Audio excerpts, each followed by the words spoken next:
did it bend? He went too strong. Yeah, it's a pretty bad bend right there. I mean, this did happen. There is a specific job in Japan, which was the katana straightener. So someone who would do that, it happens. Because at the end of the day, the katana does have softer spine and a tougher edge. It's a shame, though. I think he just put too much strength in it. Not to mention, I mean, you're not supposed to use katana against armor. But then again, this is soft armor. But that's why I'm asking, does it have steel plates underneath? It's a shame, though, that it bent so quickly. He should... Oh, maybe not. Oh, it's maybe spring steel. Wait. And then it seems to go back into... So that's spring steel. Then it's fine, I think. That cut pretty deep. Yeah.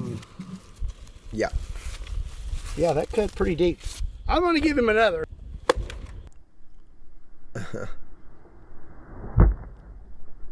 Yeah, I think it's spring steel, looking at it.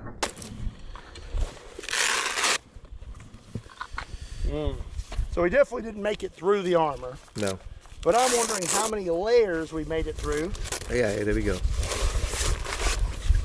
All right, so it's all soft. So there's our first cut. All right. And we cut through a few.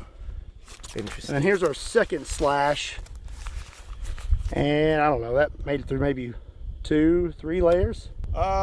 Looks like I may have bent my sword. It's actually not too bad, the bend, considering how strongly he hit. Again, I mean, swords are precision weapons. You don't need to go that strong. Plus, he's a big man. Look at these arms. So, yeah, I'm actually surprised it didn't get bent more. You could still use it. You could just try and bend it back into shape. That's what I would do, which is what historical Japanese would have done. I don't think it's supposed to look like that. So that's not good. Oh, it's not good. Boom. Okay. That was very choppy, but I don't think we made it through much more of the armor. Oh. Yeah, okay. You see, that's what I mean. Look how easily it slides, it cuts. He's using it basically like you would use a kanabo. He's using it like you would use a blunt weapon, which is for entertainment, that's fine. But it's normal that the sword is not, it's kind of failing a little bit because the sword is not supposed to be used to smack something as strongly as possible. You're supposed to do this. You're supposed to do a draw cut, a push cut. You're supposed to cut rather than smack something. Of course, if you do smack someone like that, you would probably cut through and break their ribs. So I'm not saying it would be inefficient. Problem is, if that's the only way you use the sword, you don't use it technically, and you smash armor with it, your sword will be done for it after a few strikes, particularly if the armor is metal. Oh yeah, that's definitely pretty ham. Sharp, huh? Raw ham. What the? Oh no. Okay, I'm gonna strike him in the helmet now. Let's see what happens. I hit my own helmet too. Yeah, as I was saying. Definitely took a little bit of force to the head, but I don't think it really matters. Had a pretty decent cut in that helmet. Maybe the spine, the injury to the spine might have been more significant with something like that, but sure, the helmet did its job. But pretty much did nothing. I know that katanas are made more for slashing, not so much stabbing, but I do feel like we need to try at least once. I put on some gloves. You know, katana is absolutely apt for stabbing. In fact, I wouldn't say that the katana is made more for slashing than for stabbing, because if you look at it, it's only ever so slightly bent. It's not like a shamshir. It's not like a...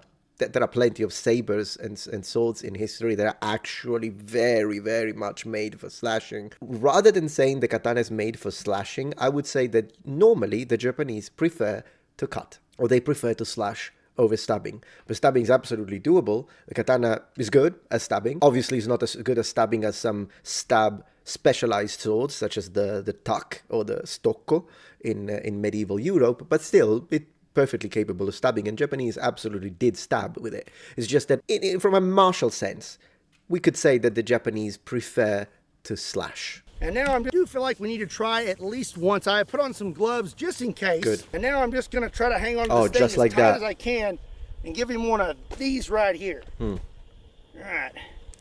Here we go. Yeah. We made it through. I don't believe I managed to make it through the soft armor with many of the medieval Man, I love this guy. weapons. So this is definitely an improvement.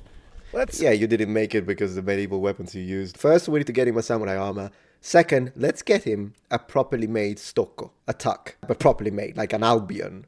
And then we'll go through the whole thing 100%. What's up? Oh, take that out of there. Oh, it's green.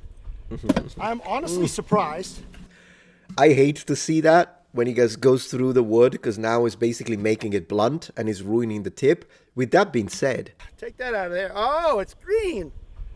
Man, look how deep it went through the table. Honestly surprised. Yep, cut right through it. Got him right there. That would not be a good day. No. If you were a zombie wearing body armor. Now, No. This is soft armor. If we had a ceramic plate in there, there is no way you could make it through it with this sword. Yeah, But sure. 44 Magnum level 3A armor doesn't seem to be a match for a stabby samurai. So up next, I have a rather interesting weapon. I'm going to try to pronounce it. I believe it's the Kabuto Wai.